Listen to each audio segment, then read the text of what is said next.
പൊതുഭരണം. പൊതുഭരണം എന്നാൽ ഗവൺമെന്റ് ഭരണത്തെ സംബന്ധിക്കുന്നതാണ്. ആരുടെ വാക്കുകൾ എന്ന് വെച്ചാൽ എൻ ഗ്ലാഡൻ. നിങ്ങൾ ഏതെങ്കിലും നിങ്ങൾ എന്തെങ്കിലും നടപ്പിലാക്കുന്നതിന് മുമ്പ് നിങ്ങൾ കണ്ട പാവപ്പെട്ടവനും നിസ്സഹായനുമായ ഒരുവന്റെ മുഖം ഓർക്കുക. ഞാനിപ്പോൾ ചെയ്യാൻ പോകുന്നത് ആ പാവപ്പെട്ടവന് എങ്ങനെ സഹായകമാവുമെന്ന് സ്വയം ചോദിക്കുക. പറഞ്ഞത് മഹാത്മാഗാന്ധിയാണ്. ഇത് വിവിധതരം സർവീസുകളെ കുറിച്ചാണ്. അഖിലേന്ത്യാ സർവീസ്, കേന്ദ്ര സർവീസ്, സംസ്ഥാന സർവീസ്. അഖിലേന്ത്യാ സർവീസ് എന്തൊക്കെയാണെന്ന് നോക്കാം. പ്രത്യേകത: ദേശീയ തലത്തിൽ തിരഞ്ഞെടുക്കുന്നു. കേന്ദ്ര സർവീസിലോ സംസ്ഥാന സർവീസിലോ നിയമിക്കപ്പെടുന്നു. അതാണ് അഖിലേന്ത്യാ സർവീസ്. നമുക്കറിയാം IAS, IPS പോലുള്ളവ. ഇനി കേന്ദ്ര സർവീസ് ദേശീയ തലത്തിൽ തിരഞ്ഞെടുക്കുകയാണ്. കേന്ദ്ര ഗവൺമെന്റിന് മാത്രം അധികാരമുള്ള ഭരണ വകുപ്പുകൾ നിയമിക്കപ്പെടുന്നു. Okay. Indian foreign service, Indian railway service കേന്ദ്ര ഗവൺമെന്റിന്റെ സർവീസുകളിൽ നിയമിക്കപ്പെടുന്നു. അടുത്ത സംസ്ഥാന സർവീസ് സംസ്ഥാന തലത്തിൽ തിരഞ്ഞെടുക്കുന്നു. സംസ്ഥാന ഗവൺമെന്റിന് കീഴിൽ വരുന്ന വകുപ്പുകൾ നിയമിക്കപ്പെടുന്നു. നോക്കിയോ, ഇത് തെറ്റിപ്പോകാൻ സാധ്യതയുണ്ട്. Sales tax officer. ഇപ്പൊ സെയിൽസ് ടാക്സ് ഓഫീസർ ഏത് സർവീസിൽ വരുന്നു എന്ന് വെച്ചാൽ സംസ്ഥാന സർവീസുകളിൽ വരുന്നു എന്ന് പ്രത്യേകം ഓർത്തു വെച്ചേക്കുക. ഈ ഗവേണൻസ് APJ അബ്ദുൽ കലാം എന്താ പറഞ്ഞത് നോക്കാം. സുതാര്യവും ചുറുചുറുക്കുമുള്ള ഗവൺമെന്റ് പദ്ധതി. എല്ലാവരിലും സുരക്ഷിതമായും വേഗത്തിലും ഡിപ്പാർട്ട്മെന്റ് തലത്തിലുമുള്ള തടസ്സങ്ങളില്ലാതെയും എത്തുന്ന വിവരങ്ങൾ. എല്ലാ പൗരന്മാർക്കും ഏതൊരു പക്ഷഭേദവുമില്ലാതെ വ്യക്തമായ സേവനം ലഭ്യമാക്കുന്ന പദ്ധതി. അതാണ് ഇ ഗവേണൻസ്. ആ വാക്കൊന്ന് ഓർത്തു വെച്ചേക്കുക. എല്ലാ പൗരന്മാർക്കും ഏതൊരു പക്ഷഭേദവുമില്ലാതെ വ്യക്തമായ സേവനം ലഭ്യമാക്കുന്ന പദ്ധതിയാണ് ഇ ഗവേണൻസ്. ആരാ പറഞ്ഞത്? APJ അബ്ദുൽ കലാം. അടുത്ത വിവരാവകാശ നിയമവുമായി ബന്ധപ്പെട്ട് എന്തൊക്കെയാണ് വിവരങ്ങൾ? ഗവൺമെന്റ് ഓഫീസുമായി ബന്ധപ്പെട്ട ഫയലുകൾ, രേഖകൾ, പ്രമാണങ്ങൾ, സർക്കുലറുകൾ, മെമ്മോകൾ, ഉപദേശങ്ങൾ, ഉത്തരവുകൾ, കരാറുകൾ, സ്ഥിതിവിവരക്കണക്കുകൾ, റിപ്പോർട്ടുകൾ, ലോഗ് ബുക്ക്, പത്രക്കുറിപ്പ്, സാമ്പിളുകൾ, മാതൃകകൾ, ഇലക്ട്രോണിക് രൂപത്തിൽ കൈവശം വെച്ചിരിക്കുന്ന വിവരങ്ങൾ, ഇമെയില്, പൊതു അധികാരികളിൽ നിന്ന് ലഭ്യമാവുന്ന സ്വകാര്യ സ്ഥാപനത്തെ സംബന്ധിച്ച വിവരങ്ങൾ തുടങ്ങിയവ പൊതു വിവരത്തിൽ ഉൾപ്പെടും എന്ന് പറഞ്ഞിട്ടുണ്ട്. ഓക്കെ. എന്നാൽ വിവരാവകാശ നിയമപ്രകാരം വിവരങ്ങൾ വെളിപ്പെടുത്തേണ്ടതില്ല. ഏതൊക്കെയാണെന്ന് നോക്കാം. രാജ്യസുരക്ഷയെയും അഖണ്ഡതയെയും ബാധിക്കുന്ന വിവരങ്ങൾ, കോടതി പരിഗണനയിലുള്ള വിഷയങ്ങൾ, വ്യക്തികളുടെ ജീവനും സുരക്ഷയ്ക്കും ഭീഷണിയാകുന്നവ തുടങ്ങിയ വിവരങ്ങൾ എന്ത് ചെയ്യേണ്ടതില്ല? വെളിപ്പെടുത്തേണ്ടത് ഇല്ല. അടുത്ത ഭൂനികുതി വ്യവസ്ഥകളാണ്. ശാശ്വത ഭൂനികുതി വ്യവസ്ഥ ബംഗാൾ, ബീഹാർ, ഒറീസ പ്രദേശങ്ങളാണ്. എവിടെയാണ്? ബംഗാൾ, ബീഹാർ, ഒറീസ പ്രദേശങ്ങൾ. റൈറ്റ് വാരി സമ്പ്രദായം ദക്ഷിണേന്ത്യൻ പ്രദേശങ്ങളിലാണ്. മഹൽവാരി വ്യവസ്ഥ വടക്കു പടിഞ്ഞാറൻ ഇന്ത്യയിലാണ്. അല്ലെ, വടക്കു പടിഞ്ഞാറൻ ഇന്ത്യയിലാണ് മഹൽവാരി വ്യവസ്ഥ. കനോലി എന്താ നോക്കാം. മാപ്പിള കലാപകാലത്ത് അന്നത്തെ മലബാറിലെ മജിസ്ട്രേറ്റ് ആയിരുന്ന കനോലിയെ കോഴിക്കോട് വെസ്റ്റ് ഹില്ലിലുള്ള അദ്ദേഹത്തിന്റെ വസതിയിൽ വെച്ച് കലാപകാരികൾ കൊലപ്പെടുത്തി. ഓക്കെ. മലബാറിലെ മജിസ്ട്രേറ്റ് ആയിരുന്നു. മാപ്പിള കലാപകാലത്ത് കനോലിയെ കോഴിക്കോട് വെസ്റ്റ് ഹില്ലിലുള്ള അദ്ദേഹത്തിന്റെ വസതിയിൽ വെച്ച് കൊലപ്പെടുത്തി എന്ന് പറയുന്നുണ്ട്. നോക്കിയോ, ഇന്ത്യയുടെ വാണിജ്യ ചരിത്രത്തിൽ ഇതുപോലൊരു ദുരിതം കാണാനില്ല. പരുത്തി നെയ്ത്തുകാരുടെ എല്ലുകൾ ഇന്ത്യൻ സമതലങ്ങളെ വെളുപ്പിക്കുന്നു. ആര് പറഞ്ഞതാണ്? വില്യം എറ്റിക്കാണ്. ബ്രിട്ടീഷ് ആധിപത്യ കാലത്തെ തൊഴിലാളി ജീവിതം. വയറു നിറയെ ആഹാരമില്ലാതെ, വെളിച്ചമോ ശുദ്ധവായുവോ വെള്ളമോ ഇല്ലാതെ ചെറ്റപ്പുരകളിൽ മൃഗതുല്യരായി നരകിക്കുന്ന ഇന്ത്യൻ വ്യവസായ തൊഴിലാളി വ്യാവസായിക മുതലാളിത്തത്തിന്റെ ലോകത്തിൽ ഏറ്റവും അധികം ചൂഷണം ചെയ്യപ്പെട്ടവരിൽ ഒരാളാണ്. ജർമ്മൻ ശാസ്ത്രകാരനായ ജർഗൻ കുയാസ്കിയുടെ വാക്കുകളാണിത്. ജർമ്മൻ സാമ്പത്തിക ചരിത്രകാരനായ ജർഗൻ കുസിയാസ്കിയുടെ വാക്കുകളാണിത്. അടുത്തതിലോട്ട് പോവാം.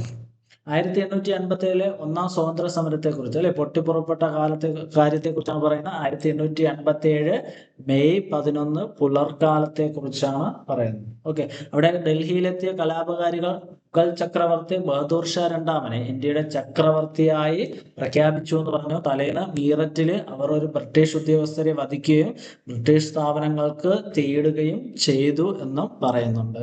കലാപസ്ഥലങ്ങളും നേതൃത്വം കൊടുത്ത നേതാക്കന്മാരെയാണ് പറയുന്നത്. ഡൽഹിയില് ബഹദൂർ ഷാ രണ്ടാമൻ, ഝാൻസിയില് റാണി ലക്ഷ്മിഭായ്, ലക്നൌവില് ബേഗം ഹസ്രത്ത് മഹൽ, കാൺപൂരില് നാനാ സാഹിബും താന്തിയ തോപ്പിയും ഉണ്ട്. ഫൈസാബാദില് മൗലവി അഹമ്മദുള്ള. ഇന്ത്യൻ ദേശീയ പ്രസ്ഥാനത്തിന്റെ നഴ്സറി.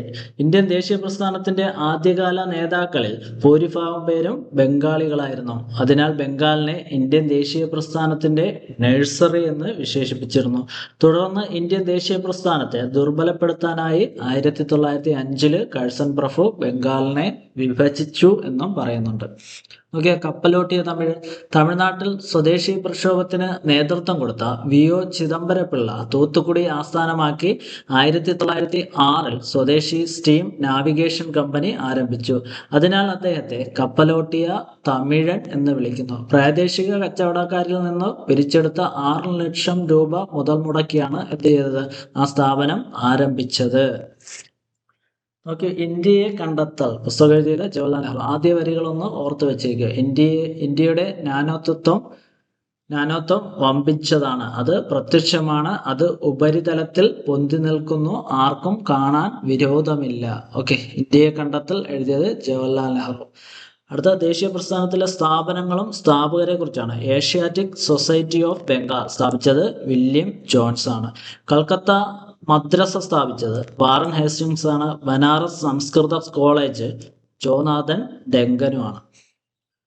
രക്തത്തിലും വർണ്ണത്തിലും ഇന്ത്യക്കാരനും അഭിരുചിയിലും അഭിപ്രായത്തിലും ധാർമ്മികതയിലും ബുദ്ധിയിലും ഇംഗ്ലീഷുകാരനുമായ ഒരു വർഗത്തെ സൃഷ്ടിക്കുകയാണ് നമ്മുടെ ലക്ഷ്യം. അഭിപ്രായപ്പെട്ടതാ മെക്കാളെ പ്രഭു. അടുത്ത സയന്റിഫിക് സൊസൈറ്റികളെ കുറിച്ചാണ് കേട്ടോ. കൽക്കത്തയിൽ 1925 യൂറോപ്യൻ ശാസ്ത്രങ്ങൾ പരിഭാഷപ്പെടുത്തുന്നതിനുള്ള സൊസൈറ്റി സ്ഥാപിച്ചു എന്നാണ്. കൽക്കത്തയിൽ 1825 യൂറോപ്യൻ ശാസ്ത്രങ്ങൾ പരിഭാഷപ്പെടുത്തുന്നതിനുള്ള സൊസൈറ്റി സ്ഥാപിച്ചത്. അടുത്ത 1838 പൊതുവിവരങ്ങൾ നേടുന്നതിന് വേണ്ടിയുള്ള സൊസൈറ്റി കൽക്കത്തയിൽ സ്ഥാപിച്ചത് കേട്ടോ. 1838. 1876 മഹേന്ദ്രലാൽ സർക്കാർ സ്ഥാപിച്ച ഇന്ത്യൻ അസോസിയേഷൻ എവിടെ, ബംഗാളില്. മഹേന്ദ്രലാൽ സർക്കാർ സ്ഥാപിച്ച ഇന്ത്യൻ അസോസിയേഷൻ എവിടെയാണ്, ബംഗാളില്. വർഷം 1876. അടുത്ത ബനാറസ് സംവാദ ക്ലബ്ബ് ബനാറസിലാണ് സ്ഥാപിച്ചത്. 1861 ഓർത്ത് വെച്ചിരിക്കുക. സർ സയ്യിദ് അഹമ്മദ് ഖാൻ സ്ഥാപിച്ച അലിഗഡ് സയന്റിഫിക് സൊസൈറ്റി സ്ഥാപിച്ചത് അലിഗഡിലാണ്. വർഷം 1864 ഓർത്ത് വെച്ചിരിക്കുക. ബീഹാർ സയന്റിഫിക് സൊസൈറ്റി ആണെങ്കിൽ സ്ഥാപിച്ച ബീഹാറിൽ 1868. ഓക്കെ, അടുത്തതിലോട്ട് പോകാം. പരിഷ്കരണ പ്രസ്ഥാനങ്ങളും അവരെ സ്ഥാപിച്ചവരും. ഓക്കെ, ആര്യ സമാജം, സ്വാമി ദയാനന്ദ സരസ്വതി. പ്രധാനമായ ആശയങ്ങള് വിഗ്രഹ ആരാധന, ശൈശവ വിവാഹം എന്നിവയെ എതിർത്തു. അടുത്ത രാമകൃഷ്ണ മിഷൻ സ്ഥാപിച്ചത് സ്വാമി വിവേകാനന്ദൻ. ജാതി വ്യവസ്ഥ, അനാചാരങ്ങൾ എന്നിവയെ എതിർത്തു എന്ന് പറയുന്നു. സ്വാതന്ത്ര്യ സമത്വം, സ്വതന്ത്ര ചിന്ത എന്നിവയെ പ്രോത്സാഹിപ്പിച്ചു. അലിഗഡ് പ്രസ്ഥാനം നേരത്തെ പറഞ്ഞു. സർ സയ്യിദ് അഹമ്മദ് ഖാൻ ഇന്ത്യയിലെ മുസ്ലിങ്ങളുടെ സാമൂഹികവും വിദ്യാഭ്യാസപരവുമായ പുരോഗതിക്കായി വാദിച്ചു. പ്രാർത്ഥനാ സമാജമാണെങ്കിൽ ആത്മറാം പാണ്ഡുരംഗ്. മിശ്ര ഭോജനം, മിശ്ര വിവാഹം, വിധവ പുനർവിവാഹം, സ്ത്രീകളുടെയും പിന്നാക്ക ജനവിഭാഗങ്ങളുടെയും പുരോഗതി എന്നിവയ്ക്കായി നിലകൊണ്ടു. തിയോസഫിക്കൽ സൊസൈറ്റി ആനി ബെസന്റ് ഹിന്ദുമതത്തിന്റെ പുനരുദ്ധാരണത്തിനായി നിലകൊണ്ടു. ഹിതകാരിണി സമാജം വീരേശലിംഗം പന്തലു വിധവ പുനർവിവാഹത്തിനും സ്ത്രീകളുടെ വിദ്യാഭ്യാസത്തിനുമായി പ്രചാരണം നടത്തി. സത്യശോധക് സമാജം ജ്യോതിബ ഫുലെ ദുരാചാരങ്ങളെയും പുരോഹിത മേധാവിത്വത്തെയും എതിർത്തു. പിന്നോക്ക വിഭാഗങ്ങൾക്കായി വിദ്യാലയങ്ങൾ ആരംഭിച്ചു എന്നും പറയുന്നു. സ്വാഭിമാന പ്രസ്ഥാനം എ.വി. രാമസ്വാമി നായ്ക്കർ ബ്രാഹ്മണ മേധാവിത്വത്തെയും ജാതി വ്യവസ്ഥയെയും എതിർത്തു. ഇത് ശ്രീനാരായണ ധർമ്മ പരിപാലന സംഘം സ്ഥാപിച്ചത് ശ്രീനാരായണ ഗുരുവാണ്. ജാതി വ്യവസ്ഥയെയും ദുരാചാരങ്ങളെയും എതിർത്തു. പിന്നോക്ക ജനവിഭാഗങ്ങളുടെ സാമൂഹികവും വിദ്യാഭ്യാസപരമായ പുരോഗതിക്കായി നിലകൊണ്ടു എന്ന് പറയും.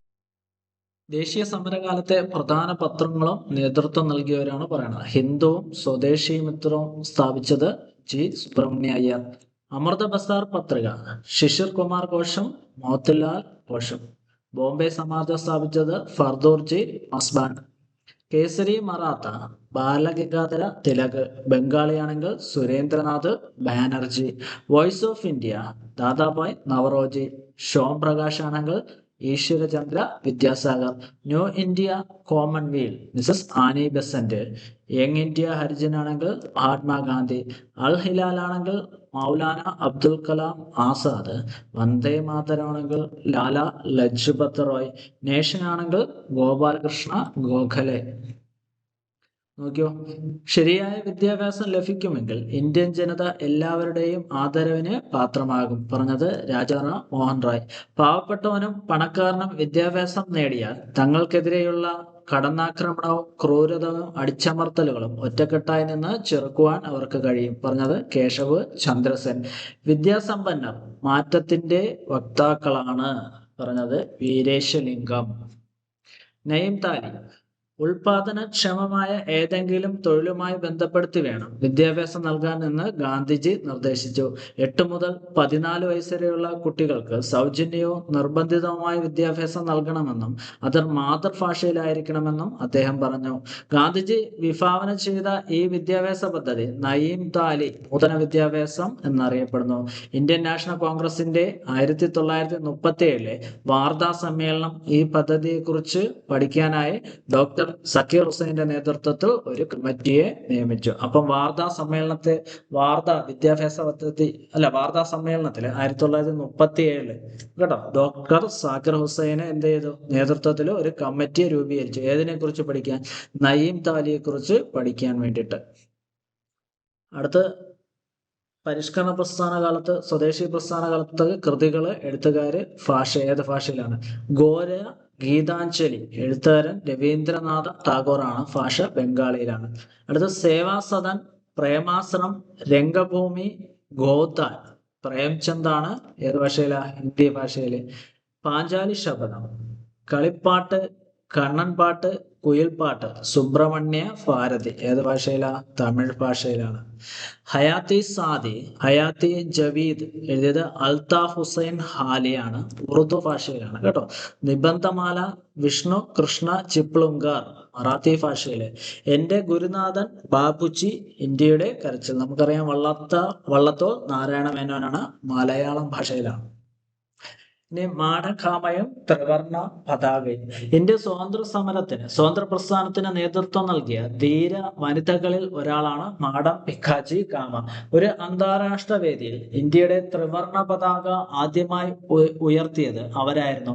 1907 ജർമ്മനിയിലെ സ്റ്റട്ട്ഗട്ടിൽ വെച്ച് നടന്ന 2ാം ഇന്റർനാഷണലിന്റെ സമ്മേളനത്തിലാണ് ത്രിവർണ പതാക ഉയർത്തിയത്. 1907 ജർമ്മനിയിലെ സ്റ്റട്ട്ഗട്ടിലാണ് ഇന്ത്യയിൽ ആദ്യമായി ഒരു വിദേശത്ത് വെച്ച് ഇന്ത്യയുടെ പതാക ആദ്യമായി ഉയർത്തുന്നത്. അടുത്ത നോക്കിയാൽ നീലത്തിന്റെ കറ. ചമ്പാരൻ എന്ന പേരോ ആ പ്രദേശം ഇന്ത്യയിൽ എവിടെ സ്ഥിതി ചെയ്യുന്നുവെന്നോ നീലം കൃഷി ചെയ്യുന്ന തോട്ടങ്ങളെ കുറിച്ചോ എനിക്ക് യാതൊരുവിധ ധാരണയും ഇല്ലായിരുന്നു. ഓക്കെ, എന്റെ സത്യാന്വേഷണ പരീക്ഷണങ്ങളിലാണ് മഹാത്മാഗാന്ധി പറഞ്ഞതാണ്. ഇവിടെ നോക്കിയോ, 1916 ലക്നൌവിൽ വെച്ച് എന്റെ അരികിൽ വന്നത് എന്റെ നിർദ്ദേശപ്രകാരം 1916 കോൺഗ്രസിന്റെ ലാഹോർ സമ്മേളനത്തിൽ ബ്രിജ് ബാബു കിഷോർ പ്രസാദ് നീലം കർഷകരോട് സഹതാപം പ്രകടിപ്പിച്ചുകൊണ്ടുള്ള പ്രമേയം അവതരിപ്പിക്കുകയും ഐക്യകണ്ഠേന പാസാക്കുകയും ചെയ്തു. 1916 കോൺഗ്രസിന്റെ ലാഹോർ സമ്മേളനമാണ് പ്രമേയം അവതരിപ്പിച്ചത്. ബ്രിജ് ബാബു കിഷോർ പ്രസാദ് കേട്ടോ, ഓർത്ത് വെച്ചിരിക്കുക. ഗാന്ധിജിയും ദക്ഷിണാഫ്രിക്കയും. ദാദാ അബ്ദുള്ള എന്ന ഗുജറാത്തി വ്യാപാരിയുടെ കേസുകൾ വാദിക്കാനായാണ് ഗാന്ധിജി എവിടെ എത്തിയത്? ദക്ഷിണാഫ്രിക്കയിൽ. ഡർബനിൽ നിന്ന് പ്രിട്ടോറിയയിലേക്കുള്ള ട്രെയിൻ യാത്രയിൽ ഇന്ത്യക്കാരനായതുകൊണ്ട് വെള്ളക്കാർക്കൊപ്പം 1-ാം ക്ലാസ്സിൽ യാത്ര ചെയ്യാൻ അവകാശമില്ല എന്ന് പറഞ്ഞുകൊണ്ട് അദ്ദേഹത്തെ എന്ത് ചെയ്തു? ഇറക്കി വിട്ടു. ചുരുങ്ങിയ സമയം കൊണ്ട് തന്നെ ദക്ഷിണാഫ്രിക്കയിലെ ഇന്ത്യക്കാർ അനുഭവിക്കുന്ന വർണ്ണവിവേചനത്തിന്റെ തീവ്രത അദ്ദേഹം എന്ത് ചെയ്തു? മനസ്സിലാക്കി. ഇവിടെ ഉണ്ടായിരുന്ന 21 വർഷക്കാലവും ദക്ഷിണാഫ്രിക്കയിലെ വെള്ളക്കാരല്ലാത്തവരുടെ പ്രശ്നങ്ങൾ പരിഹരിക്കുന്നതിനാണ് ഗാന്ധിജി എന്ത് ചെയ്തത്? ശ്രമിച്ചത്. ഓക്കെ, ഇനി സമരവും പ്രദേശവും വർഷമാണ്. ചമ്പാരനിലെ നീലം കർഷക സമരം പ്രദേശം എവിടെയാണ്? ബീഹാറിലാണ് നടന്നത്. വർഷം 1917. 1918 ഗുജറാത്തിലാണ് അഹമ്മദാബാദിലെ തുണിമിൽ സമരം നടന്നത്. 1918 ഗുജറാത്തിൽ തന്നെയാണ് ഖേദ കർഷക സമരവും നടന്നത്. പ്ലേഗ് ബോണസ് എന്ന് പറഞ്ഞിട്ട് എന്താ നോക്കാം.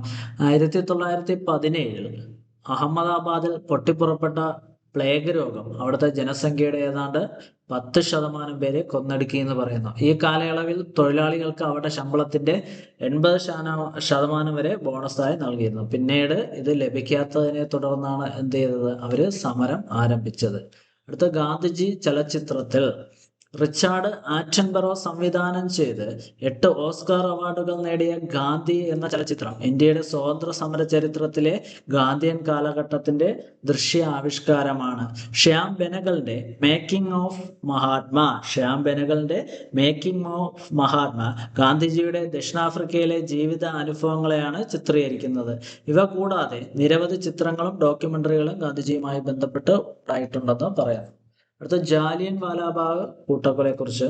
റൗലത്ത് വിരുദ്ധ സമരങ്ങൾക്ക് പഞ്ചാബിൽ നേതൃത്വം നൽകിയ സെയ്ഫുദ്ദീൻ കിച്ലു, സത്യപാൽ എന്നിവരെ അറസ്റ്റ് ചെയ്തതിൽ പ്രതിഷേധിക്കാനായി 1919 ഏപ്രിൽ 13, ഡേറ്റ് നോക്കിയോ, 1919 ഏപ്രിൽ 13 ജനങ്ങൾ അമൃത്സറിലെ ജാലിയൻ വാലാബാഗിൽ ഒത്തുകൂടി. അമൃത്സർ പട്ടണത്തിന്റെ നിയന്ത്രണം ഈ സമയം പട്ടാളം ഏറ്റെടുത്തിരുന്നു. പട്ടാള മേധാവിയായ ജനറൽ ഡയർ തന്റെ ഉത്തരവ് ലംഘിച്ചുകൊണ്ട് എന്ന് വ്യാഖ്യാനിച്ചുകൊണ്ട് ഏതൊരു മുന്നറിയിപ്പുമില്ലാതെ 3 വശവും കെട്ടിടങ്ങളാൽ ചുറ്റപ്പെട്ട മൈതാനത്തിന്റെ പ്രവേശന കവാടത്തിൽ പട്ടാളക്കാരെ നിരത്തി നിരായുധരായ ജനങ്ങൾക്കു നേരെ വെടിവെക്കാൻ ഉത്തരവിട്ടു. 10 മിനിറ്റ് നീണ്ടുനിന്ന വെടിവെപ്പിൽ 379 പേർ മരിച്ചു എന്നായിരുന്നു ഔദ്യോഗിക കണക്കെങ്കിലും മരണസംഖ്യ ഇതിന്റെ ഇരട്ടിയായിരുന്നു എന്ന് പറയുന്നു. ഖിലാഫത്ത് പ്രസ്ഥാനം. 1-ാം ലോക മഹായുദ്ധത്തിന് ശേഷം തുർക്കിയിലെ ഭരണാധികാരിയെ ലോക മുസ്ലിങ്ങളുടെ ആത്മീയ നേതാവുമായിരുന്ന ഖലീഫയുടെ അധികാരങ്ങൾ പരിമിതപ്പെടുത്താനുള്ള ബ്രിട്ടന്റെ ശ്രമങ്ങൾക്കെതിരെ ലോകത്തിന്റെ വിവിധ ഭാഗങ്ങളിൽ ഉയർന്നു വന്നതാണ് ഖിലാഫത്ത് പ്രസ്ഥാനം എന്ന് പറയുന്നത്. അത് ഗാന്ധിജി മുന്നോട്ട് വെച്ച ആവശ്യങ്ങളാണ്. 1. ഉപ്പു നികുതി എടുത്ത് കളയുക. ഉപ്പ് സത്യാഗ്രഹ സിവിൽ നിയമ ലംഘന പ്രസ്ഥാനവുമായി ബന്ധപ്പെട്ട് ഗാന്ധിജി മുന്നോട്ട് വെച്ച ആവശ്യങ്ങളാണ് ഇവിടെ പറയുന്നത്. ഉപ്പു നികുതി എടുത്തു കളയുക. കൃഷിക്കാർക്ക് 50% നികുതി ഇളവ് നൽകുക. വിദേശ വസ്ത്രങ്ങളുടെ ഇറക്കുമതിക്ക് ചുമത്തുന്ന നികുതി വർദ്ധിപ്പിക്കുക. രാഷ്ട്രീയ തടവുകാരെ വിട്ടയക്കുക. സൈനിക ചെലവും ഉയർന്ന ഉദ്യോഗസ്ഥരുടെ ശമ്പളവും വെട്ടിക്കുറയ്ക്കുക. ഇന്ത്യക്കാരെ നിരീക്ഷിക്കുന്നതിനായി നിയോഗിച്ചിട്ടുള്ള രഹസ്യ അന്വേഷണ വിഭാഗത്തെ പിരിച്ചുവിടുക. തീരദേശ കപ്പൽ ഗതാഗതം ആരംഭിക്കുക. സമ്പൂർണ്ണ മദ്യനിരോധനം നടപ്പിലാക്കുക. അടുത്ത ഉപ്പ് സത്യാഗ്രഹവുമായി ബന്ധപ്പെട്ട് ഗാന്ധിജി പറഞ്ഞതാണ്, 7 ലക്ഷം ഗ്രാമങ്ങളിൽ 10 പേർ വീതം ഉപ്പ് കുറുക്കാൻ തുടങ്ങുകയാണെങ്കിൽ ഈ സർക്കാരിന് എന്തു ചെയ്യുവാൻ കഴിയും? ഇങ്ങനെ പറഞ്ഞത് ആരാണ്? ഗാന്ധിജിയാണ് കേട്ടോ. അടുത്ത നോക്കിയ പൊതുവികാരം അതിന്റെ പാരമ്യതയിൽ എത്തി നിൽക്കുമ്പോൾ പിന്മാറ്റത്തിന്റെ കാഹളം പുറപ്പെടുവിക്കുന്നത് ഒരു ദേശീയ ദുരന്തത്തിൽ കുറഞ്ഞത് മറ്റൊന്നുമല്ല. മഹാത്മയുടെ പ്രധാന കൂട്ടാളിയായ ദേശബന്ധു CR ദാസ്, മോത്തിലാൽ നെഹ്റു, ലാലാ ലജ്പത് റോയ്, പിന്നെ ഞാനും ജയിലിൽ വെച്ച് പൊതുജനങ്ങളുടെ പ്രതിഷേധത്തോടൊപ്പം ചേർന്നു. മഹാത്മാഗാന്ധിയുടെ ഈ പിന്മാറ്റത്തിൽ ദുഃഖിതനും രോഷാകുലനുമായ ദേശബന്ധുവിനെയാണ് ഞാൻ ജയിലിൽ വെച്ച് കണ്ടത്. സുഭാഷ് ചന്ദ്രബോസ് ആണ് ഇത് പറഞ്ഞത്. ഏത് സംഭവവുമായി ബന്ധപ്പെട്ടാണ് ഇങ്ങനെ പറഞ്ഞത്? നമ്മൾ പഠിച്ചിട്ടുണ്ട്. നിസ്സഹകരണ പ്രസ്ഥാനം പിൻവലിച്ചതിനെ ഒരു ദേശീയ ദുരന്തം എന്ന് വിശേഷിപ്പിച്ചതാണ് ആര്? സുഭാഷ് ചന്ദ്രബോസ്. അതാണ് നമ്മുടെ ഈ വാക്കുകളിലൂടെ കേട്ടത്. ഓക്കെ, അടുത്തതിലോട്ട് പോവാം. വട്ടമേശ സമ്മേളനങ്ങൾ. ഇന്ത്യയിൽ നടപ്പിൽ വരുത്തേണ്ട ഭരണപരിഷ്കാരങ്ങളെ കുറിച്ച് ചർച്ച ചെയ്യാനായി ബ്രിട്ടീഷ് ഗവൺമെന്റ് ലണ്ടനിലെ ജെയിംസ് പാലസിൽ 1930, 31, 32 വർഷങ്ങളിൽ 3 വട്ടമേശ സമ്മേളനങ്ങൾ വിളിച്ചുകൂട്ടി. ഇതിൽ 2-ാം വട്ടമേശ സമ്മേളനത്തിലാണ് ഇന്ത്യൻ നാഷണൽ കോൺഗ്രസിന്റെ പ്രതിനിധീകരിച്ച് ആര് പങ്കെടുത്തത്? ഗാന്ധിജി പങ്കെടുത്തത്. ഓക്കെ, ഇനി നമ്മൾ പഠിക്കുന്നുണ്ട് പ്രവർത്തിക്കുക അല്ലെങ്കിൽ മരിക്കുക. ക്വിറ്റ് ഇന്ത്യ സമരവുമായി ബന്ധപ്പെട്ട് ഗാന്ധിജി മുഴക്കിയതാണ് അല്ലെ. ഇതാ ഒരു മന്ത്രം, ഒരു കൊച്ചു മന്ത്രം ഞാൻ നിങ്ങൾക്ക് തരുന്നു. നിങ്ങളുടെ ഓരോ വിശ്വാസവും അതിന് ആവിഷ്കാരം നൽകണം. പ്രവർത്തിക്കുക അല്ലെങ്കിൽ മരിക്കുക. ആരുടെ വാക്കുകളാണ്? ഗാന്ധിജിയുടെ വാക്കുകളാണ്. അടുത്ത് നോക്കിയോ, സംഘടനകൾ പറയുന്നു, സ്ഥാപകര് പറയുന്നു. അഭിനവ് ഭാരത് സൊസൈറ്റി സ്ഥാപിച്ചത് VD സവർക്കറാണ്. അനുശീലൻ സമിതി ബരീന്ദ്ര കുമാർ ഘോഷും പുലിൻ ബിഹാരി ദാസും ചേർന്നാണ്. ഗദ്ദാർ പാർട്ടി ആണെങ്കിൽ ലാലാ ഹർദയാൽ. ഇന്ത്യൻ റിപ്പബ്ലിക്കൻ ആർമി ആണെങ്കിൽ സൂര്യ സെൻ. ഓക്കെ, വാഞ്ചി അയ്യറിനെ കുറിച്ച് എന്താ പറയുന്നത്? ഇന്ത്യൻ സ്വാതന്ത്ര്യ സമരത്തിലെ ദക്ഷിണേന്ത്യയിലെ ആദ്യത്തെ രക്തസാക്ഷിയാണ് വാഞ്ചി അയ്യർ. മറക്കല്ലേ, ദക്ഷിണേന്ത്യയിലെ ആദ്യത്തെ രക്തസാക്ഷിയാണ് വാഞ്ചി അയ്യർ. ജനകീയ പ്രക്ഷോഭങ്ങൾ നിഷ്ഠുരമായി അടിച്ചമർത്തിയിരുന്ന തിരുനെൽവേലി ജില്ലാ കളക്ടറായിരുന്ന റോബർട്ട് വില്യം ഡെസ്കോട്ട് ആഷയെ 1911 ജൂലൈ 17 തമിഴ്നാട്ടിലെ മനിയാച്ചി റെയിൽവേ സ്റ്റേഷനിൽ വെച്ച് വെടിവെച്ചു കൊന്നു. ബ്രിട്ടീഷുകാർക്ക് പിടികൊടുക്കാതെ ആ പ്ലാറ്റ്ഫോമിൽ തന്നെ അദ്ദേഹം എന്ത് ചെയ്തു? ആത്മാഹുതി ചെയ്തു. വാഞ്ചി അയ്യരുടെ പ്രവൃത്തിയെപ്പറ്റി മാഡൻ ഭിക്കാജി കാമ തന്റെ വന്ദേ മാതരം പ്രസിദ്ധീകരണത്തിൽ ഇങ്ങനെ എഴുതി: വാഞ്ചി ഉതിർത്ത വെടിയുണ്ടകൾ നൂറ്റാണ്ടുകളായി അടിമത്തത്തിലായിരുന്ന ഒരു രാജ്യത്തെ ഗാഢനിദ്രയിൽ നിന്നും ഉയർത്തി. എഴുതിയത് മാഡൻ ഭിക്കാജി കാമ. ഏത് പ്രസിദ്ധീകരണത്തിലാണ്? വന്ദേ മാതരത്തിലായിരുന്നു. അടുത്തതിലോട്ട് സമരങ്ങളും നടന്ന സ്ഥലങ്ങളാണ്. തെഫാഗ സമരം ബംഗാളില്, തെലങ്കാന സമരം ആന്ധ്രാപ്രദേശില്, നാവിക കലാപം നടന്നത് ബോംബെയിലാണെന്നും പറഞ്ഞിട്ടുണ്ട്. അതിർത്തി ഗാന്ധി ദ്വിരാഷ്ട്രവാദത്തെയും ഇന്ത്യയുടെ വിഭജനത്തെയും ശക്തമായി എതിർത്തിരുന്ന നേതാവായിരുന്നു ഖാൻ അബ്ദുൾ ഗാഫർ ഖാൻ. ഇന്ത്യയുടെ വടക്കു പടിഞ്ഞാറൻ അതിർത്തി പ്രദേശങ്ങളിൽ നിരവധി സമരങ്ങൾക്ക് നേതൃത്വം നൽകിയ അദ്ദേഹം ഇന്ത്യയുടെ വിഭജനം ദുഃഖിപ്പിച്ചു. ഹിന്ദു മുസ്ലിം ഐക്യത്തിന് വേണ്ടി നിലകൊണ്ട ഇദ്ദേഹം അതിർത്തി ഗാന്ധി എന്നറിയപ്പെടുന്നു. ഇന്ത്യ ഗവൺമെന്റിന്റെ പരമോന്നത ബഹുമതിയായ ഭാരതരത്ന നൽകി രാഷ്ട്രം അദ്ദേഹത്തെ ആദരിച്ചിട്ടുണ്ട് എന്നും പറയുന്നു. അടുത്ത സമരവും സ്വാതന്ത്ര്യം. പ്രാദേശിക സമരങ്ങൾ നോക്കിയോ. ചമ്പാരനിലെ നീലം കർഷക സമരം, അഹമ്മദാബാദ് തുണിമിൽ സമരം, ഖേദ കർഷക സമരം. ഇതൊക്കെ എന്താണ്? പ്രാദേശിക സമരങ്ങളാണ്. ദേശീയ സമരങ്ങളാണെങ്കിലോ നിസ്സഹകരണ സമരം, സിവിൽ നിയമലംഘന സമരം, ക്വിറ്റ് ഇന്ത്യ സമരം ഒക്കെയാണ് അല്ലെ. ഇനി വേറിട്ട വഴികൾ എന്ന് പറഞ്ഞാൽ മറ്റ് സംഘടനകളും പ്രസ്ഥാനങ്ങളൊക്കെ തന്നിട്ടുണ്ട്. സ്വരാജ്യ പാർട്ടി, സോഷ്യലിസ്റ്റ് പ്രസ്ഥാനം, വിപ്ലവ പ്രസ്ഥാനങ്ങൾ, തൊഴിലാളി കർഷക പ്രസ്ഥാനങ്ങൾ അല്ലെ. ഈ ദേശീയ സമരം സിവിൽ നിയമലംഘന പ്രസ്ഥാനത്തിന്റെ ഭാഗമായാണ് ഏതൊക്കെ നടന്നത്? ഉപ്പു സത്യാഗ്രഹവും ധരാസനയിലെ സമരം എന്ന് പറയുന്നതും ഈ ഉപ്പു സത്യാഗ്രഹമൊക്കെ ഏകദേശം സിവിൽ നിയമലംഘന പ്രസ്ഥാനത്തിന്റെ ഭാഗമായിരുന്നു എന്നുകൂടി ഓർക്കുക.